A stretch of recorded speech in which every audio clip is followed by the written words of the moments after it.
Oi, gente, boa tarde de novo.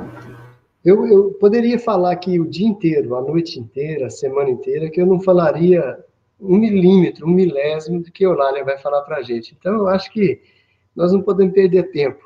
Vamos passar para a Eulália. Eulália, que prazer, que prazer, que prazer, que prazer. A nossa mais profunda alegria, nosso mais profundo agradecimento e, nossa, eu te amo. Vamos lá. Oh, meu amigo Gilmar, esse casal adorável, Gilmar e Juliana, irmãos da alma, também retorno a vocês o mais carinhoso e amoroso abraço. E a Jaque, que sempre tem esse carinho tão especial de nos receber, esse sentimento que tipifica claramente esse povo de São Gotardo. Então, para mim, é uma honra poder servir a Jesus num evento que irradia dessa cidade generosa, e toda vez que vem a abertura com essas imagens tão lindas da natureza, não tem como deixar de se sentir numa cidade espiritual. Então eu rogo a Jesus que nos inspire a todos, nos conduza ao melhor e que no transcorrer deste evento todas as luzes envolvam esses corações amigos que se ligam aos nossos, todos os lares da terra, independente da crença religiosa, mas que estejam aí, Gilmar, com você e a Juliana, que estão atravessando esse momento de testemunho da doença, mas estão presentes direto do hospital com um sorriso lindo, lindo, que só pode nos dizer: você tem dúvida de como se encontra o servidor quando caminha com Cristo? Não temos dúvida nenhuma. Então é muita honra poder estar aqui para refletir um pouquinho sobre essa figura ímpar, que é o nosso benfeitor maior na área da medicina, Dr. Adolfo Bezerra de Menezes, e a sua frase: separados seremos ponto de vista, juntos alcançaremos a realização dos nossos propósitos. Como não retornar a Simão Pedro? Como não lembrar daquela casa do caminho, humilde, tosca, tocada pela rudeza das mãos daqueles pescadores que teciam as redes, enfrentavam as tempestades, mas tinham uma fibra espiritual que foi capaz de ultrapassar todos os tropeços, todas as investidas, até negar Jesus, para depois retroceder na fortaleza do seu próprio íntimo e dar seguimento ao cristianismo pós-partida material de Jesus. Porque em espírito e vida, Jesus segue conosco. Segue à frente da embarcação chamada Terra, onde nós ainda, homens e mulheres de pouca fé, tentamos acordá-lo dentro de nós, porque o fizemos adormecer para não testemunhar as nossas sandices, os nossos equívocos. E agora, a grande tempestade que varre o planeta nos atemoriza e nós dizemos: Mestre, não conseguimos aplacar a tempestade, acalma, Senhor. Então, como servidor generoso da terra do Cruzeiro, Adolfo Bezerra de Menezes segue destemido a flama de Ismael. Segue conjuntamente com espíritos de alta grandeza, que como ministros do Cristo conduzem a dificuldade desta era. E se nós falamos dos espíritas cristãos, nós falamos das nossas casas do caminho. Querida entre Jerusalém e Jope, fincada nos objetivos do céu, não poderia retirar os seus pés, os seus alicerces das necessidades materiais. E aceitava, obviamente, todos os donativos. E há uma passagem muito especial daquela mulher acusada de adultério, perseguida e prestes a ser lapidada, bem na porta da casa do caminho.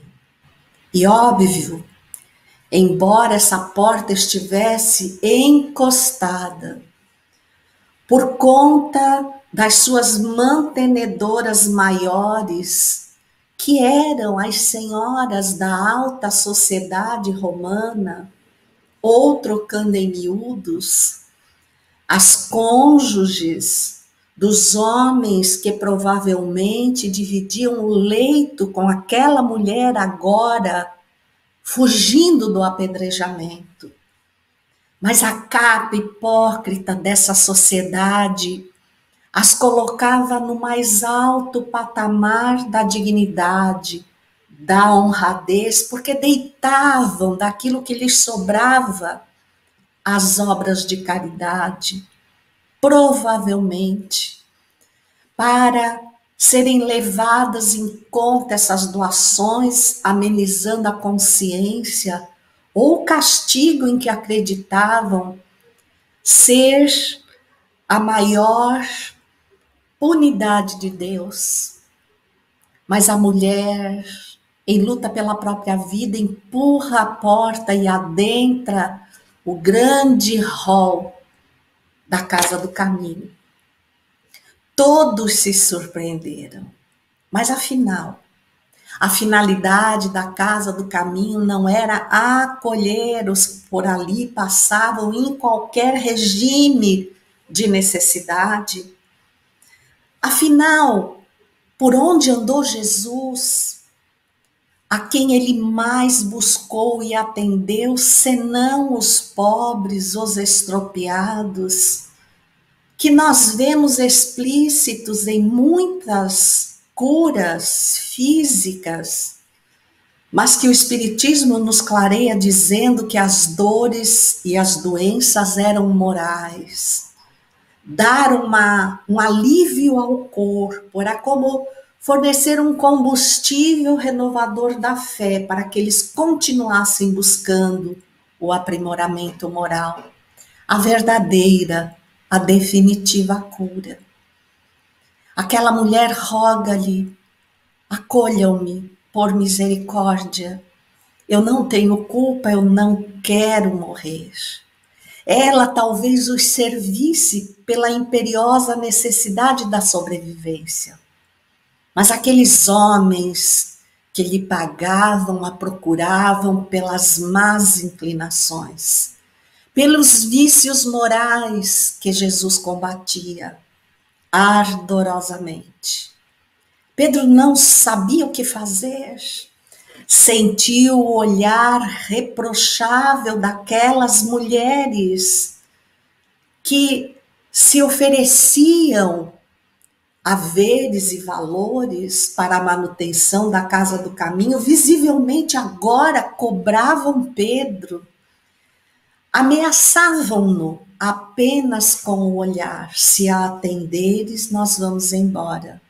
Nós somos dignas demais para permanecer num local onde é acolhida uma mulher de má vida, como se todos nós não fôssemos espíritos de má vida, ou estaria completamente enganada a categorização de espíritos imperfeitos. Simão Pedro hesitou. E como último recurso, correu para os seus aposentos humildes. Ajoelhou-se em lágrimas e disse: socorre-me, Jesus, o que eu faço? Se atendo àquela mulher, eu expulso aquelas que nos oferecem a grande parte dos recursos para a manutenção da obra. Mas se eu a expulso, não me torno diferente dos viciosos que tentam puni-la. Talvez, Senhor, eu esteja oferecendo o exemplo plenamente contrário a tudo que nos ensinastes, mas eu não sei o que fazer. E na escuridão, na penumbra daquele aposento humilde, uma luz irradiante se materializou. E o Mestre Jesus se tornou visível a Pedro e disse: Pedro, para que criastes esta obra?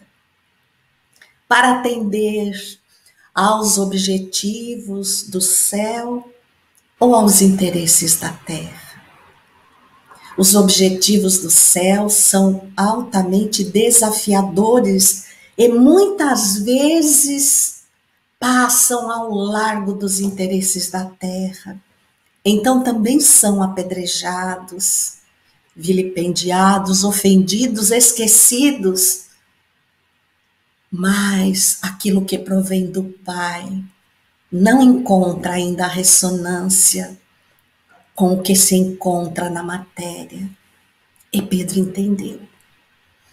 Renovou as energias, grato ao Senhor, e retornou, abraçando e acolhendo a suposta pecadora. Ele escolheu Jesus. Era apenas uma casa do caminho. Hoje, quando nos referimos ao Espiritismo, elas são milhares apenas no Brasil.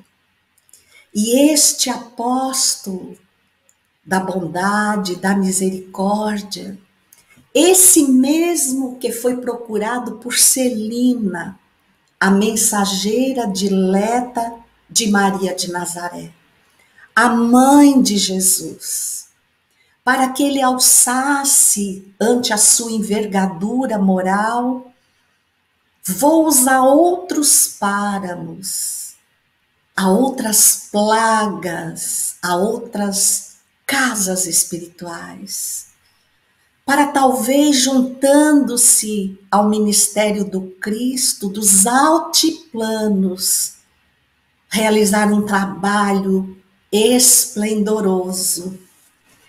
E se fosse qualquer um de nós convidado, mesmo enfaixados em escusas do tipo, quem me dera ser capaz de realizar tal obra. Ai, quem me dera ter conhecimento como Bezerra de Menezes. Quem me dera poder aceitar esse convite como quem espera que Jesus insista e diga: não, não te desmereças. Tu és um apóstolo do bem, não podes negar, eu preciso de ti. Engodo da nossa ignorância. Porque ainda não servimos de alma e coração às pequeninas causas do bem dentro da casa espírita. E quando Bezerra de Menezes, pela primeira vez, à frente da Federação Espírita Brasileira, em 1889, a nossa federação, que foi criada em 1884, mas que somente em 89, o ano da proclamação da República, apareceu realmente como uma primeira instituição em condições de viabilizar as propostas para a materialização através do Centro Espírita do Brasil, ao qual Bezerra ofereceu o mais irrestrito apoio.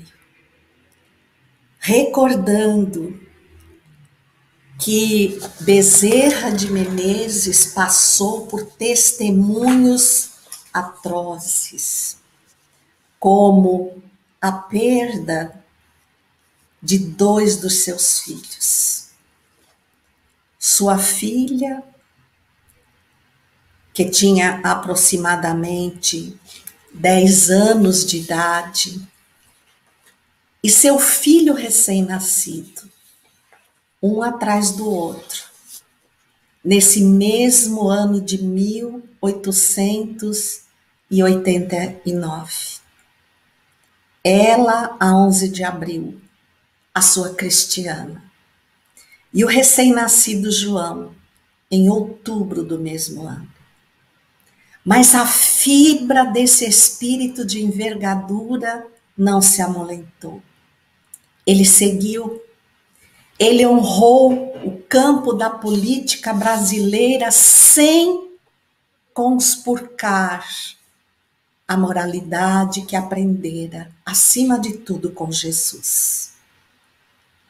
Mas a partir de 5 de fevereiro de 1889, através do médium Frederico Júnior, o espírito do codificador passou a anunciar que traria, na sessão seguinte, algumas instruções, mensagem que ficou conhecida como Instruções de Allan Kardec aos Espíritas do Brasil.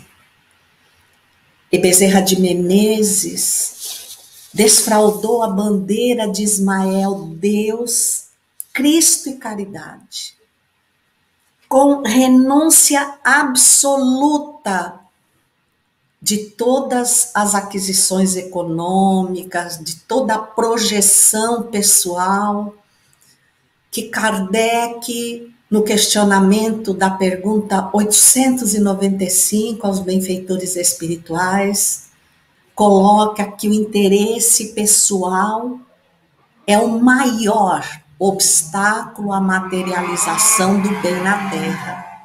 Porque para qualquer inclinação à realização do bem, eu primeiro julgo, senão passarei necessidade. Se bem que esse passar necessidade, às vezes, não está aplicado de forma justa. Eu não quero apenas garantir as minhas necessidades. Eu quero a abundância. Eu quero a projeção. E, para tanto, eu busco os cargos. Eu busco os holofotes. Eu uso muitas vezes da intelectualidade que me abençoa a existência, do carisma, do magnetismo que arrebata. As palavras envernizadas fazem julgar que somos devotados ceareiros do Cristo. Mas quantos de nós somos como esmalte de unha, brilhoso, colorido, bonito, mas que dura pouco, e que apenas um diluente de esmalte retira, deixando à mostra a unha talvez deformada, ou fazendo descobrir que ela nem é apresentável mesmo com esmalte, que ela está sobreposta por uma unha postiça, para que eu mostre aquilo que eu realmente não tenho. Mas se fosse apenas com relação às unhas postiças. Nós vamos lançar mão e deixamos aqui para que todos busquem, para que todos procurem esse opúsculo da Federação Espírita Brasileira, o trabalho de unificação do movimento espírita.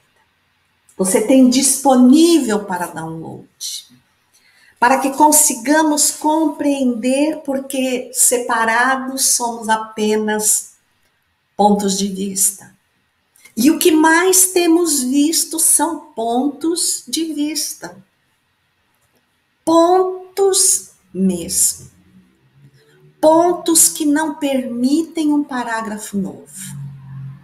Pontos que querem sempre ser realmente o final da frase.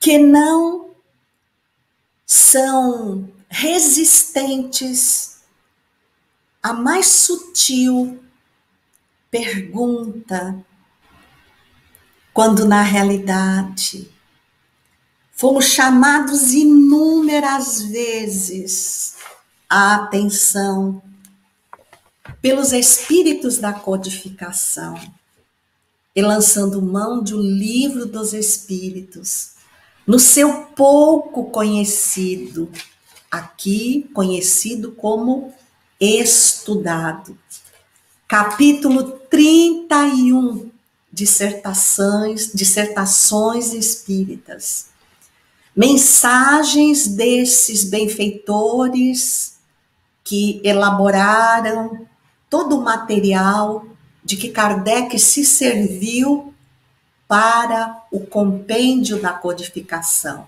incluindo aí a Revista Espírita.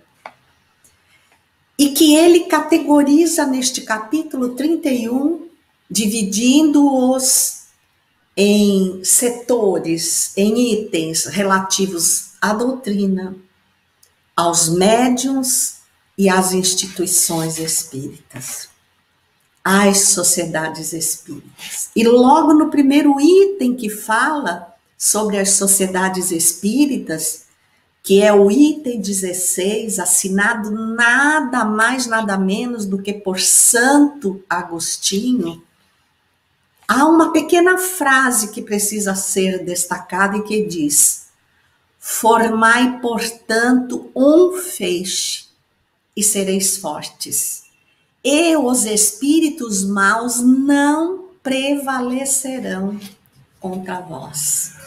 É uma advertência. Que sozinhos não teremos resistência. Mas quando se fala em feixe, para muitas pessoas é diluir o seu ego entre tantos outros que sequer se lhe assemelham. Mas a pessoa não enaltece porque está sozinha. Não. O verdadeiro enaltecimento é aquele que ressurge no meio do feixe e que lhe dá o laço de ambos os lados, que tem a força da resistência moral para mantê-los unidos e fortes, principalmente contra os maus espíritos, porque eles pululam de um lado para o outro, e tem encontrado muitas brechas, porque essas brechas morais que nós escancaramos, porque somos dados a discursar e pouco dados a exemplificar, vai se repetir na mensagem de outro espírito que salta aos nossos olhos e que está no mesmo capítulo, no item 20, São Vicente de Paulo. A união faz a força. Sede unidos para sede fortes. É preciso que vos torneis invulneráveis contra as setas envenenadas da calúnia e da sombria falange dos espíritos ignorantes, egoístas e hipócritas. Para chegardes a isso, é necessário que uma indulgência e uma tolerância recíprocas presidam as vossas relações. Que os vossos defeitos passem despercebidos, que vossas e somente vossas qualidades sejam notadas. Não é ignorar os defeitos dos outros, porque os defeitos podem ser altamente prejudiciais. Mas o que São Vicente de Paulo nos diz aqui é que defeitos todos nós temos. Por isso, quando buscamos a Revista Espírita, dezembro de 1861, na matéria sobre a organização do Espiritismo, lá está claro: o objetivo do Espiritismo não é buscar os perfeitos da Terra, mas aqueles que se dispõem em todos os seus esforços para seguir o caminho da perfeição. Então ele diz aqui, olha, para servir e se tornar útil à seara, é importante que você vá superando os seus defeitos com as qualidades, entre elas a tolerância e a indulgência. Que o facho da amizade santa vos congregue, ilumine e aqueça os corações. Só assim. Ele não diz também assim. Ele diz só assim. Resistireis aos ataques impotentes do mal, como o rochedo inabalável, a vaga furiosa. Rochedo nos lembra Pedro. Vocês já pararam para pensar que coragem a de Pedro à frente das damas da alta sociedade, negar-lhes a supremacia, abraçar aquela irmã necessitada, como a dizer-lhes: sim, nós necessitamos dos valores da terra para sustentar a obra, mas não seremos capazes, mesmo com os valores da terra, de sustentá-la, se removermos os objetivos para os quais ela foi criada, que é materializar o cristianismo no planeta. Como as nossas casas andam desviadas desse exemplo incomparável de Pedro.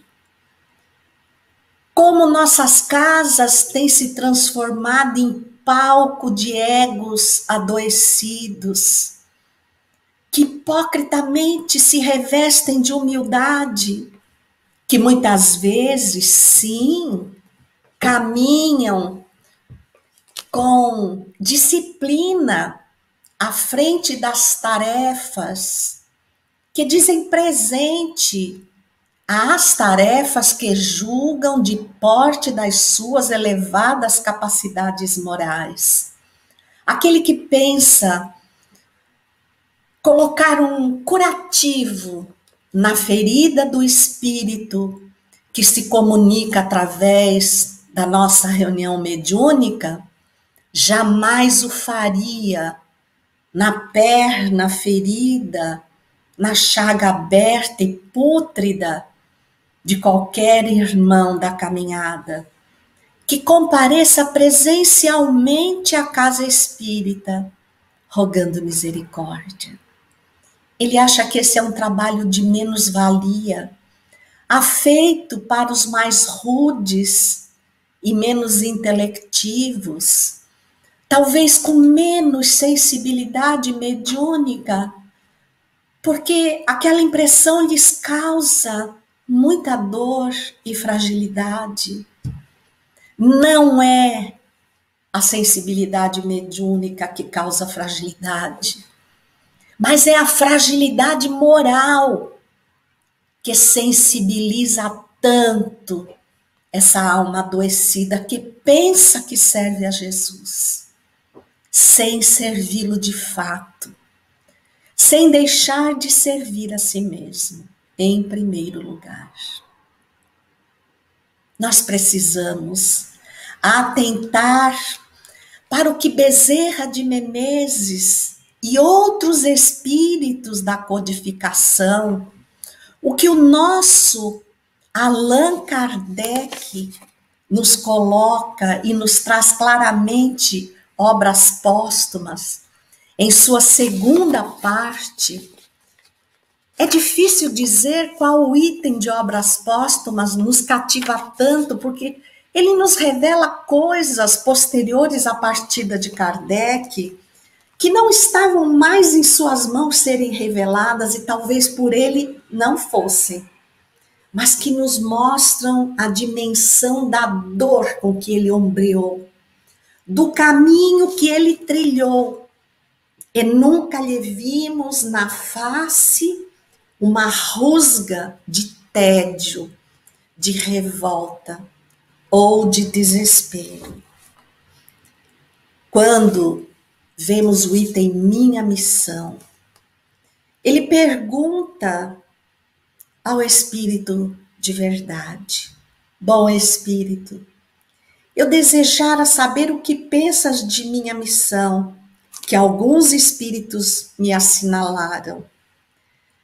Peço-te se há uma prova para o meu amor próprio. Dize-me. Eu tenho, como sabes, o maior desejo de contribuir para a propagação da verdade. Mas do papel de simples trabalhador ao de missionário em chefe, a distância é grande.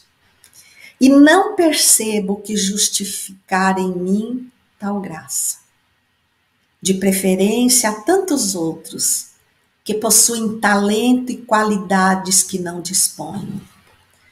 Talento e qualidades intelectuais, porque se nos dedicamos ao Espiritismo, não à teoria, ao objetivo do Espiritismo, esse grande, incomparável movimento social que tem por finalidade a melhoria dos homens. Que quando Leon Denis foi questionado se o Espiritismo era a religião do futuro, ele respondeu: não, o Espiritismo é o futuro das religiões.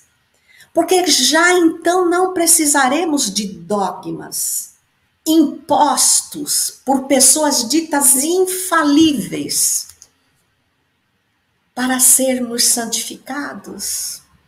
Também não precisaremos de momentos adrede estabelecidos que se computam em cadernetas e que nos bastam para aplacar a consciência momentaneamente. Ah, como temos o novo clero instituído no nosso movimento espírita. Homens e mulheres com procurações tomadas do mundo invisível e invisíveis são, mas que deveriam transbordar de qualidades e exemplos que não deixassem dúvidas de quem eles são.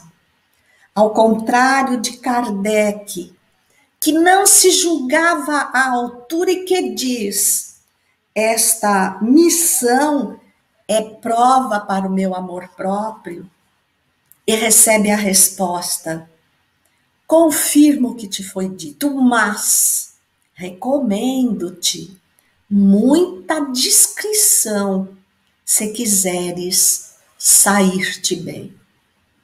E nós vemos pessoas, casas, dissensões que eu considero extremamente graves. Ah, mas o que divide multiplica. O que vemos é a divisão que tem diminuído. Porque quebra-se o trabalho dentro de uma casa instituída, porque medimos egos, saberes, fazemos discursos vazios de vivência, que as redes sociais atestam. O orgulho, o egoísmo, essa chaga moral da humanidade, a vaidade, a prepotência e o desvio, a usura da tribuna espírita para atrair adeptos para as suas conquistas no campo da materialidade. porque julgam que merecem de alguma forma receber imediatamente em troca os valores que se computam. Kardec morreu pobre.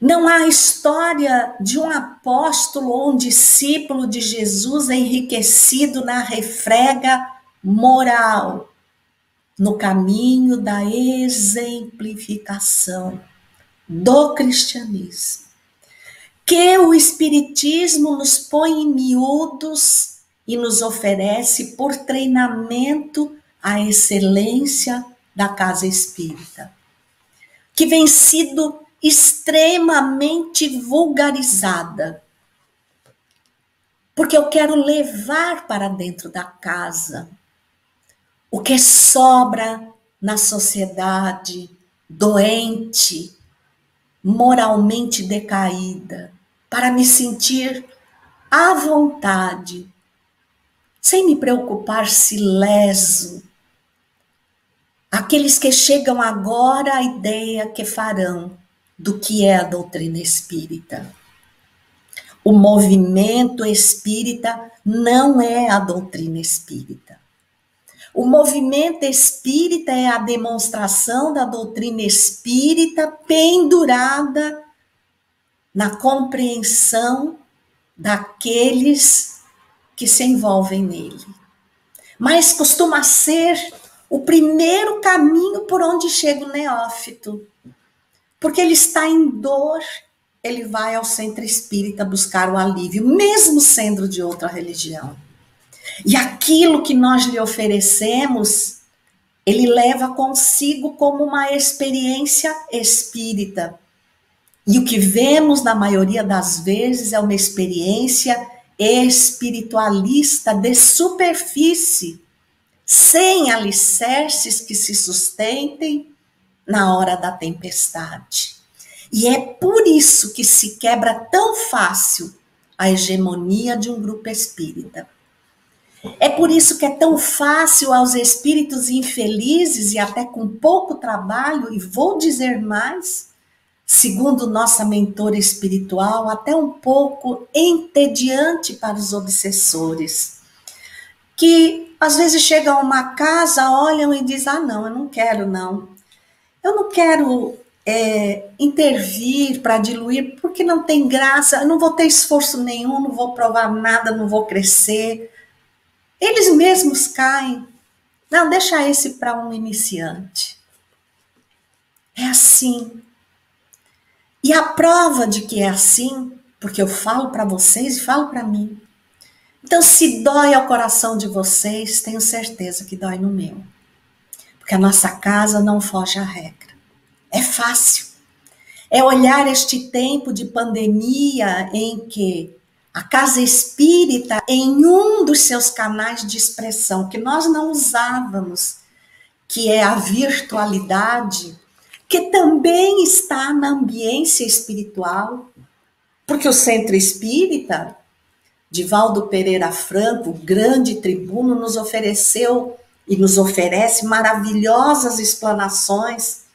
Mas há uma palestra muito antiga, a Casa Espírita, seus desafios, suas soluções, em que nós vamos saber o histórico de casas espíritas que no período do carnaval alugavam os seus salões para baile, porque ganhavam tanto dinheiro nessa época que não precisavam mais se preocupar com a sustentação monetária da obra no transcorrer dos demais meses. Por isso é tão importante nós olharmos e vermos o exemplo de Pedro ao negar os valores materiais que desviem o local, a ambiência sagrada da casa espírita. Mas a nossa casa nunca cedeu espaço para esse tipo de coisa. Não? Responda-me, dentro de si mesmo. Nem através do seu pensamento, ou das conversas vulgares, ou das mensagens, ou das piadas chulas, enquanto você se distrai, para vencer as horas de uma costura dentro da oficina de enxovais de bebê na sua casa espírita, ou na montagem das cestas, ou enquanto você espera que os espíritos devotados que vão reunir a mediúnica cheguem, porque nós acautelamos que eles devem chegar exatamente na hora que pusemos para começar. Pois fiquem sabendo, nós somos os últimos que chegamos. E quando chegamos?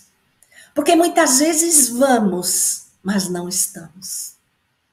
Estamos sentados numa cadeira, quase petrificados, cumprindo hora, esperando que seja levado em conta o quanto de aquecimento oferecemos à cadeira para bônus hora. Que triste engodo.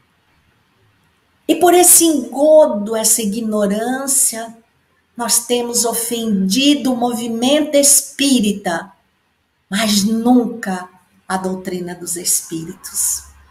Ela fala por si. Mas você,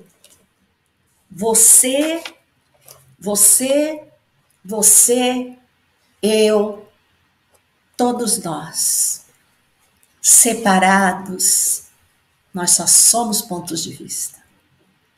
Juntos em propósitos, não é junto de um grupo para que o grupo me incense, me ressalte, porque eu vou sobressair, porque eu sou o personagem principal, porque eu sou o médium especial da casa.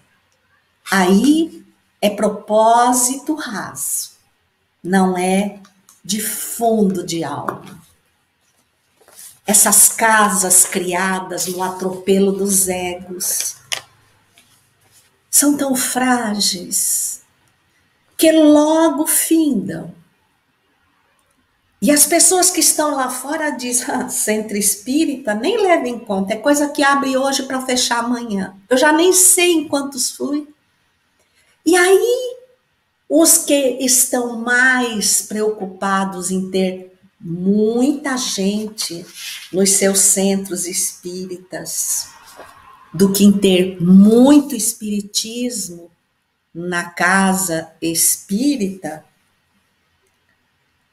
acabam permitindo qualquer coisa. Cristalterapia, cromoterapia e outras terapias que nos merecem respeito e dignidade na função e objetivos que exercem, mas que não condizem com o espiritismo. Aí muitos confrades e confreiras dizem, é que Kardec não teve tempo de fazer essa abordagem. Eu acho que é o contrário, é que nós não tivemos tempo de estudar Kardec. Porque uma coisa fica muito clara no espiritismo. O espiritismo é baseado naquele trabalho de dentro para fora. Se o trabalho é de fora para dentro, ele pode ser qualquer tipo de terapia, mas não é espiritismo. Mas a gente tem tido com muito êxito na nossa casa espírita. Envergonhe-se de usar o espiritismo para chamar atenção sobre qualquer coisa que você faça lá dentro. Fale que é uma casa espiritualista, esotérica, porque aí sim você vai atender aos princípios. Então eu vou manchar o espiritismo com isso. Não, mas você vai manchar aquelas mentes que pensam que aquilo é movimento espírita. Muitas serão enganadas e perderão tempo valioso enquanto são enganadas, mas a responsabilidade é sua, que as enganou com algo que não era espírita, dizendo que assim o era. Nós temos ainda aqui, na continuidade do capítulo, no item 21, assinado por Fénelon, estáis bem certos do que deve ser uma reunião espírita? Não. Visto que no vosso zelo julgais que o melhor que tendes a fazer é reunir o maior número possível de pessoas, a fim de as convencerdes. E não é verdade que nós temos visto muitas reuniões mediúnicas compostas de pessoas que têm dúvida se os espíritos existem? Qual é o primeiro capítulo do livro dos médiuns? Que, aliás, está bem aqui em minhas mãos. Há espíritos? Então você precisa avaliar. Porque essas pessoas constituem elementos corrosivos dentro da tarefa espírita. Desenganai-vos, diz Fenelon. Quanto menos pessoas, mais obtereis. É principalmente pelo ascendente moral que exercerdes que atraireis os incrédulos muito mais do que pelos fenômenos que obtiverdes. E que tempo é este que nós vivemos?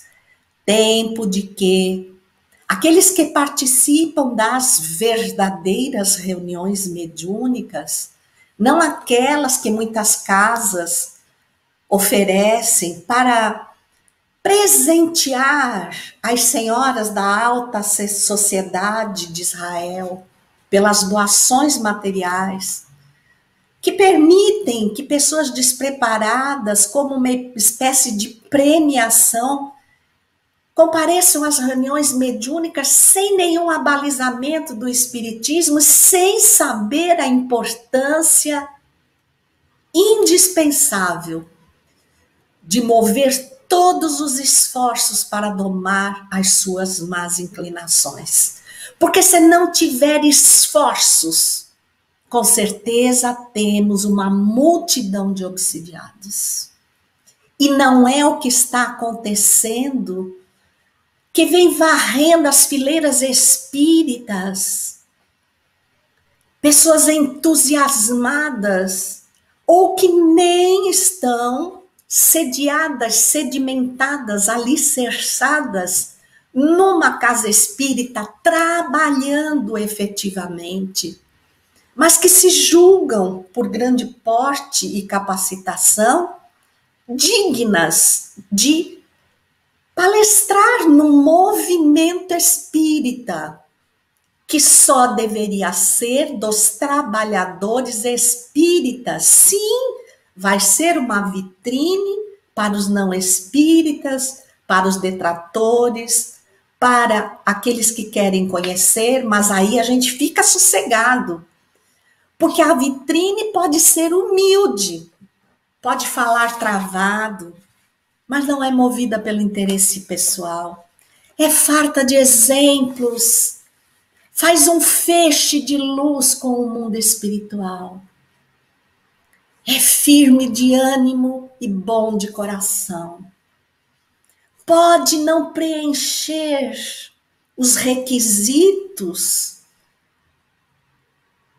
acadêmicos falsamente exigidos por muitos, cujo brilho não resiste ao temporal das investidas espirituais.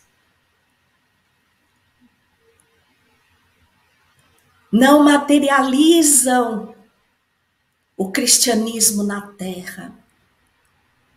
Enganam de valores fatos e fugazes aqueles corações simples, sofredores e humildes que podiam beber-lhe do exemplo e tornar, como bem diz Herculano Pires no livro O Centro Espírita, transformar o Centro Espírita na maior e mais útil instituição da Terra, porque ela albergaria de fato a família espírita, aquela que se preocupa em servir as fileiras do espiritismo, sem sobressair, senão pelo exemplo moral que oferecem, dentro e fora da casa espírita.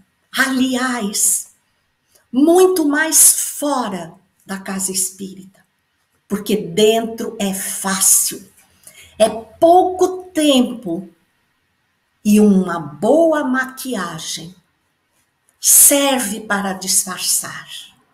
Mas aqui fora, em tempos de pandemia, o que mais se vê são supostos médiuns trabalhadores com mediunidades esplendorosas dizendo que estão profundamente assediados, que mal vivem, atormentados pelos espíritos que suas santas mediunidades atenderiam no decorrer deste espaço. E por que não atenderam?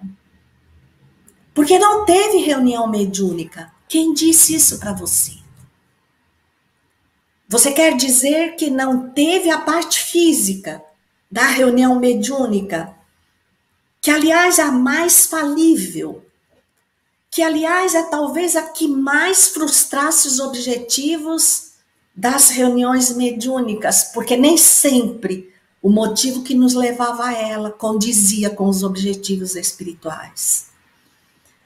Tome o livro No Rumo do Mundo de Regeneração, do espírito Manuel Filomeno de Miranda. Excepcional espírito, através da conduta irreprochável do médium Divaldo Pereira Franco. Conduta irreprochável de espírito e médium, porque, claro, todos nós vamos ter apontamentos a fazer.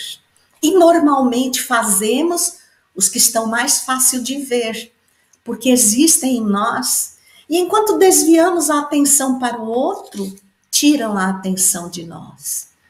Me ache nesse livro uma reunião mediúnica presencial, material, todas pelo desprendimento dos médiuns no momento do sono. Então responda para você. Você continua não exercendo a mediunidade? E se não, preocupe-se, repense o que você vem fazendo do seu ponto de vista, porque ele não condiz com os objetivos da mediunidade no espiritismo. Nós temos que ter cautela, porque estamos envergados de uma grande responsabilidade. Brasil, coração do mundo, pátria do evangelho. Eu um dia desses soube por um companheiro e não vou conseguir identificar quem foi para vocês essa figura que no Congresso Espírita do Brasil, naquela época ele era presidente da Federação Espírita da França. Perdoe-me, eu não programei falar isso aqui, aliás, eu não programo o que eu falo, eu estudo o embasamento espírita e me confio à espiritualidade. Se houver falhas, é minha, elas são minhas. Eu não correspondi aos objetivos da espiritualidade. Esse presidente da Federação Francesa disse: o Brasil é a pátria de maior expansão do espiritismo e da mediunidade. Aceitai sob todos os sacrifícios, dobrai-vos a todos os empenhos, para que o objetivo atual da espiritualidade, que é tornar o Brasil um celeiro do mundo, o coração do mundo, a pátria do evangelho, não precise ser reprogramado. Não façam como a França fez. Então, para que o Brasil seja o coração do mundo e a pátria do evangelho, a responsabilidade maior está sob nós, os que nos dizemos espíritas, para traduzirmos através do movimento espírita, através da casa espírita a qual participamos, nas tarefas que nos são oferecidas, a justeza, a clareza do verdadeiro espírita, aquele que empenha todos os esforços para a sua transformação moral. E para finalizar, voltamos a obras póstumas. Há exatamente a fala de Kardec quando se dedica à sua missão espiritual. Quando ele diz, mas e se eu falir?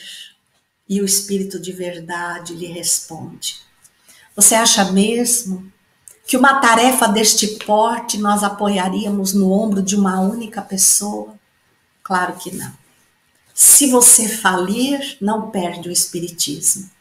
Perde você a oportunidade de servir. E essa oportunidade pode não voltar tão facilmente como nós pensamos. Podemos ter que enfileirar em futuras reencarnações os dogmas materialistas de outras religiões para valorizar o caminho de luz que o edifício da codificação nos oferece nos tempos atuais. E só podemos nos despedir neste momento gratificados por essas figuras ímpares do nosso movimento espírita, entregando nosso coração laureado de luz, mas não da luz que conquistamos, da luz que recebemos deles, dizendo a Bezerra de Menezes, como Kardec disse ao Espírito de verdade, se é um grande desafio para o meu amor próprio, ampara-me, fortalece-me, para que vença a escuridão de mim mesmo e não desista nunca. E nós suplicamos ao Dr. Bezerra, ajuda-nos, tu que tudo sofrestes e tudo passastes na terra, tu que precisastes de uma contribuição de muitos corações para que o teu corpo, libertando o espírito esvoaçante, descesse à sepultura, porque não tinhas dinheiro nem para o esquife, nem para a terra que se abria e se sobrepunha sobre ele. Tu que chegastes ao mundo espiritual, que fostes conduzido por Celina a uma pequena varanda dos aposentos em que te acolhias, e vistes uma multidão de luzes que mais pareciam estrelas e perguntastes, mas quem são estes? São os que tu consolastes na terra, entre dores e aflições. Dá-nos força e ânimo para diminuirmos os nossos pontos de vista e sermos um pequenino feixe na congregação das varas, que caminharão intimoratas ante a escuridão moral que ensombreia a terra, para que o Espiritismo, na grande luz do seu objetivo, vaze da singeleza das nossas casas para brilhar nas gerações futuras, tornando o homem, tornando a terra a morada incomparável do cristianismo e de Jesus, a partir do nosso próprio coração. Muita paz e profunda gratidão a todos nós.